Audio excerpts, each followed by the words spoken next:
Hi there, welcome to Miles to Memories, yet another video, and this time it's a little interesting video. We tried to make it, sharing our first-hand experience trekking in the Greater Himalayas. We did the Annapurna Base Camp trek in April 2022, very recently, a week ago, and we thought why not share an idea of what equipments to carry, what gear to carry, and the ultimate objective is to keep it light on the trail. So let's get quickly started off with. So the first thing is obviously your backpack. So we got this backpack from Kathmandu, the Tamil market in Nepal, very famous one. And the bag is, this is really an amazing bag. I got a knockoff Osprey bag. This is for about 80 dirhams, which is about $20 US. It has pretty much everything what you can expect: the top loading, the side compartment opening, main compartment, pocket on the sides, the bottom opening. And obviously the most important, rain cover, which is here. It's tested in rain as well. We tried this in rain, so it works well. And at the back you see it has got a nice net with a frame, so it gives you pretty much room when you sweat around on the train. So along with the backpack, I think the second thing would be the water bladder. So this is about 3-liter water bladder. I'm using the insulated one with the cover. Well, you can use the normal water bladder as well, 2 or 3 liters, depends on your carrying capacity. What I also carry in my backpack are these zip ties or cable ties of different sizes, as you see. Just in case if you want to snap something, if something is snapped, you want to try, you want to lock something, it's easy. On the backpack, on daily basis, I would carry these poles as well. I would attach them here on the backpack and keep it handy with me, especially when we're descending down on the trail. These poles become really handy. Moving on to the accessories, so we've got a nice power bank. I would really use a good 20,000 power bank, because on the trails, as you go high up and the temperature drops, all the devices start draining. So obviously a good power bank is required. I carried a plug as well, the Nepalese plug, along with the power adapter, so it's easy for me to charge. Handheld torch. This is the dynamo based, so I don't need to charge them. I can just charge it and use it. I don't need battery for this. Backup is your headlamp. This becomes really important because at the tea houses in the evenings there might be frequent power failures, so a headlamp or a torch comes really handy. Next are the sunglasses, or the ones which I use on the trail regularly. It's really important because on the glaciers, because of the sun, it gets blinding. And then I also have the hanging lanyard for that. Moving with something else interesting, we took playing cards with us. You'll have a lot of time to kill post lunch, so therefore some playing cards, Uno, or any small little board games for your group would be really interesting. From toiletries point of view, this is the bag I carry my toothpaste, toothbrush and shampoo, little packets and little pouches here. I also carry a lip balm because that helps on the Himalayas because of the sun. I've got my first aid kit. This has all the important things like gauze tapes, bandages, deep freeze and other essentials in terms of medication. That's personal. If you take any medication, probably you can add it here. What I also took with myself was my reading glasses, very important. So you don't, in case if you want to read something, you can carry a Kindle as well. In case if you want to read, a small Kindle, Amazon Kindle is really interesting. I don't have one, but yes, I would strongly recommend if you want to get some time and read something. Refillable water bottles. Now this is the most important thing from a hydration point of view and from the environment point of view, because up high, about 2,700 meters, you don't get the usual PET bottles for water. Either you get boiled water or you get the tap water. Boiled water is charged about 120 to 130 rupees a liter, depends on which tea house you are in. So I would typically fill this with a boiled water, put in a tablet, purification, and use it after 30 minutes. So these 2 bottles are the ones on the trail.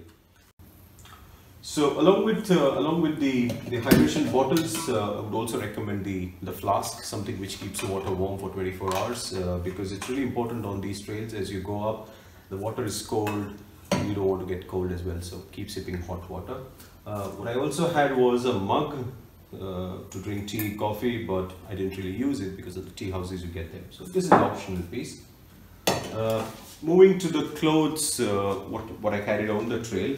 So I personally carry 3 hiking pants. One is the convertible with shorts and 3 hiking pants. I wouldn't recommend carrying 3 because 2 is good. If these are quick dry, you can wash them after 2 or 3 wears and it dries off quickly. So you don't need those many clothes. In terms of t-shirts, so I carried about 6 t-shirts as well. But honestly, you don't need 6 t-shirts. You can carry about just 2 or 3 of these quick dry ones. Wash them often, every day or after alternate days, and you can use them. We have these bandanas, which are again very important from the sun protection and from wind protection, because on the mountains, when you're on the passes, the wind becomes really harsh there. So you can carry these bandanas, and these are available in local market as well for 150 to 200 rupees in Nepal. And something different and something more valuable, I think, is the fleece one, because this is slightly thicker and it protects your nose and the back and from the wind as well. From continuing with the sun protection, I think a hat is equally important, because you have to keep on wearing a hat, and especially if you have something with the back protection, it makes more sense because you won't burn your back and tan. I also carry my hiking gloves. These are the regular hiking gloves I carry. If you have something very thin, even that should do, because you don't want to suntan your skin. Continuing with the clothing, the quick dry towel. This is a cotton towel. It's really quick dry, very thin one, so I can use it every day and it dries in about 15 to 20 minutes. I also carried a pair of swimming shorts or swimming trunks if you have. Now these are good because in case if you have to jump into the hot springs like we did in Jinudanda, this is really handy. So you just wear the hot shorts and jump into the pool. From the layers, now this becomes a nice interesting layering in the mountains. So here we've got woolens here. Of course, on the summit you might need to wear woolen gloves just in case if you're getting cold. A woolen cap as well. So I've got this Columbia cap, but you have many options available. This is the thermal or the base layer for the bottom. So at the summit or before that, if you feel cold in your feet, you can wear this on top of and then pull up your pajamas or pants.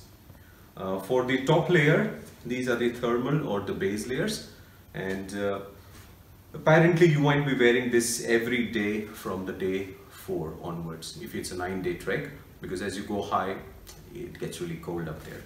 And then the layer 1, which is the base layer, layer 2 would be the t-shirt, and on top of it would be your fleece jacket. So fleece, why fleece? Because it's really handy, lightweight, and you can roll it and put it in your backpack. So I'm carrying 2 fleece jackets here because when it rains and you're hiking, so you start sweating because you have your rain poncho on top of it. So therefore the fleece might become a little wet inside, so always carry 1 extra. And this is the rain poncho or the rain jacket. So very important. So this would remain with me in my backpack every single day along with the fleece, because mountain weather changes very often. Next comes is the down jacket.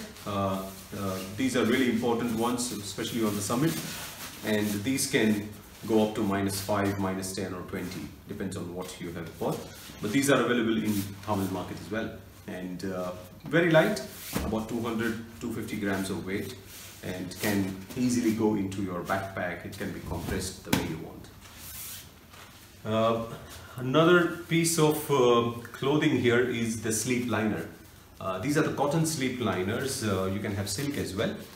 So these sleep liners are basically the cover in which you might just slip into when you want to sleep in the night. So on top of this, you take blanket. So from a hygiene point of view, these really are an important piece of clothing. Another, so we did this trip with Revival Nepal, our tour operator. They provided us with the guides and they provided us with all the porters. So this duffel bag is also provided by Revival Nepal, and as you see, the size is pretty big.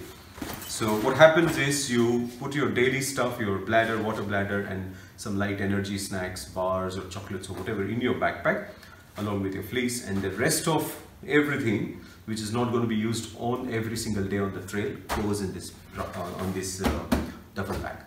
So this duffel bag is carried by the porters on the trail all the way up and down, and the maximum permissible weight limit is 12 kilos per bag.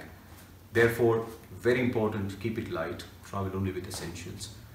The backpack would typically be about 5 or 6 kilos, because even the domestic flight from Kathmandu to Pokhara or Lukla, if you're doing ABC or EBC, the maximum permissible check-in bag is 15 kilos. So therefore, keep it light. Shoes, most important part of your trek. Can't miss this out.